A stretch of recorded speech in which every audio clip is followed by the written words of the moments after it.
Shalom, bien-aimés frères et sœurs, grâce et bénédiction sur vous au nom du Mashiach, Yahusha, notre Adon et notre souverain.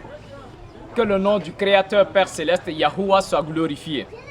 C'est le Rabbi Moshe. Une fois de plus, je veux juste m'entretenir avec vous sur la parole du Père. Le thème que je veux développer avec vous est quel est le rôle de l'Esprit Saint? Quel est le rôle, en un mot, du Saint-Esprit? Beaucoup proclament qu'ils ont le Saint-Esprit. Beaucoup proclament qu'ils ont l'Esprit du Père. Mais quand nous voyons de près leur vie, on voit que le rôle du Saint-Esprit ne se manifeste pas dans leur vie. Alors c'est ce que nous allons essayer de voir. Pour cela, je vous inviterai de prendre avec moi le livre du prophète Ézéchiel, le chapitre 36, et nous allons lire à partir du verset 22. Ézéchiel chapitre 36, le verset 22. Voilà ce qui est écrit. C'est pourquoi dis à la communauté d'Israël, voici ce que dit le Seigneur l'Éternel. Si je vais intervenir, ce n'est pas à cause de vous que je le fais, ô communauté d'Israël, mais c'est par égard pour moi-même, moi qui suis saint, et que vous avez déshonoré parmi les nations chez lesquelles vous êtes allés. Je démontrerai ma sainteté, moi qui a été déshonoré parmi les nations par votre faute, que je suis l'Éternel, le Seigneur l'Éternel le déclare. Quand je ferai éclater ma sainteté à leurs yeux par mon œuvre envers vous, verset 24, je vous retirerai des nations, je vous rassemblerai de tous les pays étrangers et je vous ramènerai dans votre pays. Verset 25, je reprendrai sur vous une eau pure, afin que vous deveniez purs. Je vous purifierai de toutes vos souillures et de toutes vos idoles. Je vous donnerai un cœur nouveau. Et je mettrai en vous un esprit nouveau. J'enlèverai de votre être votre cœur dur comme la pierre, et je vous donnerai un cœur de chair. Je mettrai en vous mon propre esprit, et je ferai de vous des gens qui vivent selon mes lois et qui obéissent à mes commandements pour les appliquer. Point. Alors ici, selon le contexte de ce passage, est que les enfants d'Israël avaient commis une des fautes graves à l'Éternel, et l'Éternel a décidé de les amener en exil. Il a décidé de les disperser parmi les nations. Maintenant, il dit, quand vous étiez parmi les nations, vous avez profané mon nom. Vous avez, par votre manière de vivre, vous avez fait tout ce qui est abominable. Et pour cela, mon nom a été sali parmi les nations. Maintenant, lui-même dit, je vais sauver mon nom. Lui-même dit, je vais faire en sorte que ma gloire éclate. Et il dit, la délivrance que je vais vous accorder, ce n'est même pas à cause de vous. Il dit, c'est pour sauver mon propre nom que je vais faire cela. Maintenant, il dit, je vais vous ramener dans votre pays. Je vais vous ramener non seulement dans votre pays, mais je vais vous purifier de toutes vos souillures. Mais ce qui est plus important et la partie qui nous intéresse beaucoup, c'est le verset 26. Il dit, je vous donnerai un cœur nouveau. Je mettrai en vous un esprit nouveau. J'enlèverai de votre être votre cœur qui est dur comme la pierre.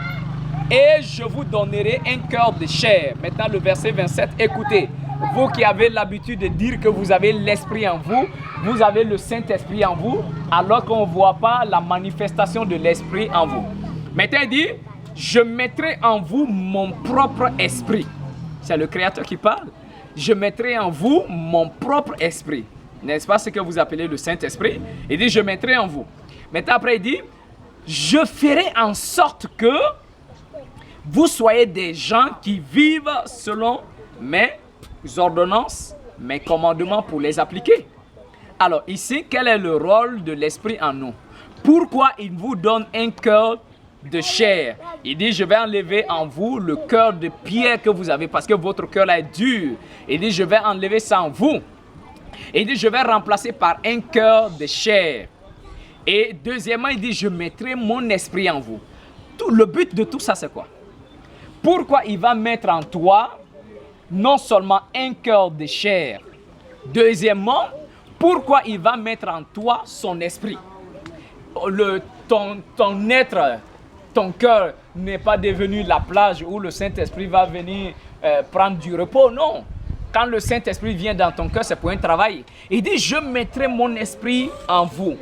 Mais il dit, je ferai en sorte que quand l'Esprit sera en vous, maintenant dans votre cœur, le Saint-Esprit sera en vous. Il dit, je ferai en sorte que vous puissiez suivre mes lois, mes ordonnances, afin de les pratiquer. Alors, maintenant dites-moi, toi qui dis que tu as l'Esprit en toi, toi qui dis que tu as le Saint-Esprit dans ton être intérieur, maintenant la question, est-ce que tu obéis? Parce que c'est le rôle de l'Esprit. Il dit, je mets mon esprit en vous, maintenant je vais faire en sorte que vous puissiez suivre mes lois. Mais si tu dis que tu as le Saint-Esprit en toi, alors que tu es incapable de pratiquer les commandements du Créateur, alors qui tu es? Tu es un menteur, n'est-ce pas? Alors, ressaisissez-vous afin que vous puissiez revenir au Tout-Puissant en obéissant à ses commandements et sortez d'une fausse sécurité. Beaucoup de personnes proclament qu'ils aiment l'Éternel. Oui, oh, nous aimons l'Éternel, nous le connaissons. Toi, tu dis que tu connais l'Éternel. Mais la Bible va encore nous montrer comment quelqu'un peut démontrer qu'il connaît l'Éternel. 1 Jean chapitre 2, le verset 3, il dit, voici comment nous savons que nous connaissons le Mashiach, le Christ. Il dit, c'est parce que nous obéissons à ses commandements. Maintenant, il dit, si quelqu'un dit, je le connais, sans obéir à ses commandements, il dit, c'est un menteur et la vérité n'est pas en lui. Verset 5, il dit, celui qui obéit à sa parole montre par là qu'il aime vraiment l'Éternel de façon parfaite. C'est ainsi que nous savons que nous sommes unis à lui. Alors, vous voyez? Encore un peu devant, 1 Jean chapitre 5, le verset 3 nous dit, car aimer l'Éternel consiste à obéir à ses commandements. Et ses commandements ne sont pas pénibles. Alors, vous dites que vous aimez l'Éternel, n'est-ce pas? Mais aimer l'Éternel, ça consiste à faire quelque chose. Aimer l'Éternel consiste à obéir à ses commandements. Maintenant, toi qui dis que tu aimes l'Éternel, est-ce que tu obéis à ses commandements? C'est ça la question. Si tu n'obéis pas, il est écrit que tu es un menteur. Alors, une fois de plus, le Saint-Esprit n'est pas venu prendre des vacances dans ton cœur. Il est venu pour un travail. L'Esprit du Créateur en toi te permet désormais de suivre le Créateur. Raison pour laquelle l'apôtre Paul nous dit dans Romains, le chapitre 7, ok, Romains chapitre 7, le verset 12, il dit, la loi elle-même, c'est-à-dire la Torah elle-même, elle est sainte. Ok? Il dit, et le commandement est saint, juste et bon. Paul pose la question, ainsi, est-ce que la loi qui est bonne, qui est sainte, est-elle devenue pour moi une cause de mort? Et dit, loin de là, c'est le péché qui est en moi qui en est la cause. Verset 14, il dit, nous savons que la loi est inspirée par l'Esprit de l'Éternel. Dans d'autres passages, vous trouverez, la loi, elle est sainte. Ok? La loi est spirituelle dans d'autres termes. Or, le mot spirituel signifie ce qui est inspiré par l'Esprit, ce qui est conduit, ce qui est dirigé par l'Esprit. Alors il dit, la loi est spirituelle. Dans ma version, la loi est inspirée par l'Esprit Saint. Toi, tu me dis que tu as le Saint-Esprit en toi, alors que tu es incapable de pratiquer la loi qui a été inspirée par le même esprit que tu prétends avoir.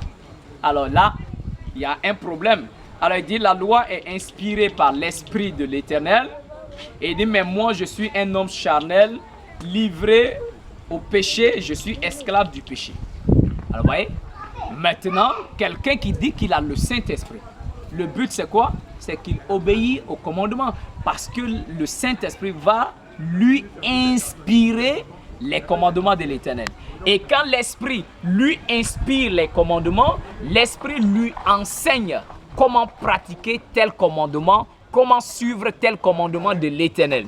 Et quand il suit, il pratique ces commandements de l'Éternel de façon parfaite, comme l'Esprit lui a enseigné, voilà, on dit quelqu'un qui est véritablement qui a véritablement l'Esprit en lui, et l'Esprit se manifeste véritablement dans son être. Alors, il ne faut pas prendre son temps, prétendre qu'on a l'Esprit, alors que le rôle de l'Esprit ne se voit pas dans ta vie. Aujourd'hui, ils ont remplacé le rôle de l'Esprit par Ribababa, Shakababa, où on le pousse, il va tomber, il se lève, parfois même il se blesse. Ou même on dit, il y a un prophète même qui est venu faire un miracle, il a poussé les gens, ils sont tombés, 2 personnes étaient restées en bas et ils sont morts sur place. Alors c'est que votre Saint-Esprit là, c'est un criminel, hein, qui se manifeste au point où 2 personnes meurent. Ça n'a pas de sens. Au point où l'Esprit, quand il se manifeste, tu vas tomber, tu te réveilles, tu es blessé. C'est pas le rôle de l'Esprit ça. L'Esprit n'est pas venu faire tomber les gens. Le Saint-Esprit n'est pas venu faire tomber les gens au point où ils prennent de l'huile, que c'est de l'huile d'onction. Quand tu prends ça, la puissance de l'Éternel va se manifester. Non. Attention mes bien-aimés. L'Esprit n'est pas là pour vous faire tomber. L'Esprit n'est pas là pour vous faire des trucs, pour vous faire tomber, pour faire les ribababa comme les gens le font. Non. Au point où dans certaines églises, on les enseigne que si tu ne parles pas en langue, c'est que tu n'as pas l'Esprit. Attention, détrompez-vous. Alors, merci beaucoup mes bien-aimés. Et comme je vais terminer par l'ordre établi, parce que c'est la mission que le Créateur nous confie en tant que fils d'Israël de par la naissance, alors il nous faut remettre en ordre l'ordre établi.